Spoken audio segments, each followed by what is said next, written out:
how's Excuse me, the sir. food? Survey lang po. How's the food? Talaga po? You need anything else? Kami po ang merong best chef dito. How about How's your food? other maids po? Drinks. Baka gusto niyo po. Okay po. Okay na po kayo sa cold water? Okay. Ma'am, ako na po. Ako na. Ma'am, please.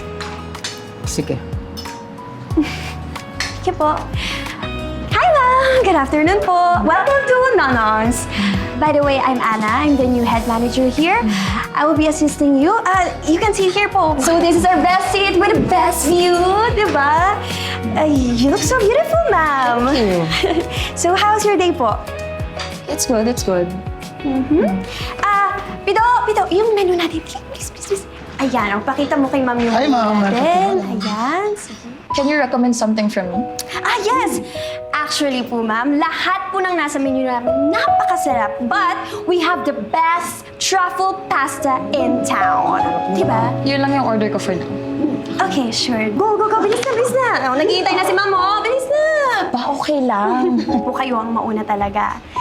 Ma'am, by the way, you look so beautiful today. Parang... Ba, normal lang akong gumigising ng ganito. Ikaw naman. Pwede ko po ba malaman yung secret niyo, ma'am? Tulog lang to. Ma'am Tere, sorry po, may kukunin lang po akong gamit. Nakalimutan ko po eh. Okay na po ba kayo dito mag-isa? Gabing-gabi na po ah. Di pa po ba kayo uuwi? Sige po, kukunin ko lang po yung gamit ko tapos alis na po ako agad. Ana, pwede ba samahan mo muna ako? Yung tungkol sa tanong mo kanina, hindi pa ako uuwi eh. Kasi wala naman ako yan. Po? Bakit po yung asawa niyo po? Hindi na ako nakapag-asawa eh. Kaya hindi na rin ako nagkaanak.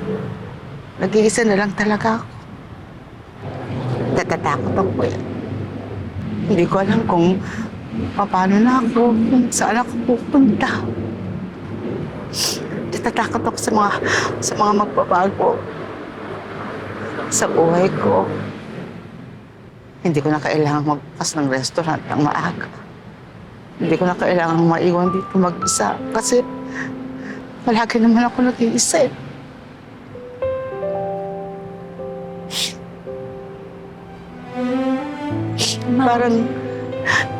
Parang naghihintay ka nila ng oras mo. Di ba ang lungkot mo? Ma'am, 65 po kayo, di ba? Bata pa po kayo. At huwag niyo pong sabihin na naghihintay na lang po kayo ng oras mo. Totoo naman. Ma'am, alam ko pong mahirap makawala sa nakasanayan natin. Pero naniniwala po ako na hindi lahat ng changes sa buhay ng isang tao ay masama o mali. Most of the time po, yung pa yung nag-aalaw sa atin na para mas makilala pa natin yung sarili natin. Alam ko po, ma'am, na itong retirement niyo po, hindi po dito titigil ang buhay niyo. Sa mga narinig ko po sa inyo nitong mga nakaraang araw, tapos ngayon po yung sinabi niyo na dito na po sa Nonong sumikot yung buhay niyo. This retirement po, ma'am, is your chance to explore endless possibilities. Malakas pa po kayo eh. Kayang-kaya niyo pa po. Tsaka po, ma'am, para naman po mabawi niyo yung work-life balance na wala kayo. Para puro life naman. Sus, kung hindi ko pa alam, gusto ninyong mawala ako dito. Ha? Bakit naman po? Kasi wala namang matandang masungit dito sa inyo. Ay, no, ma'am. Diyan po kayo nagkakamali. Namimiss po namin kayo. Araw-araw ba namang magkasama? Tsaka po, tinuring ka na po namin parang nanay. Buti sinabi mo, nanay. Kala ko sasabihin mo, lola eh. Joker ka po talaga, no, ma'am? Alam mo, may napapansin ako sa'yo. Ano po yun, ma'am? Imbis na ako mag-training sa'yo, ikaw ang nagtuturo sa akin ng mga pagbabago sa buhay. Kaya hirap na hirap ako sa'yo at inis na inis ako sa'yo kasi sobrang pakialamera ka. Ma'am talaga, oh. Actually, ma'am, hirap na hirap din po ako makisama sa inyo nung una eh. Kasi sungit kayo. Pero alam ko naman po na ginagawa niyo po yun para sa amin, para mas maging maayos po kami. Sorry din po pala dahil palagi niyo ako nako-call out. Pero Na-appreciate ko po yun. Marami po akong natutunan sa inyo, ma'am. Payakap nga, ma'am! Dali na, ma'am.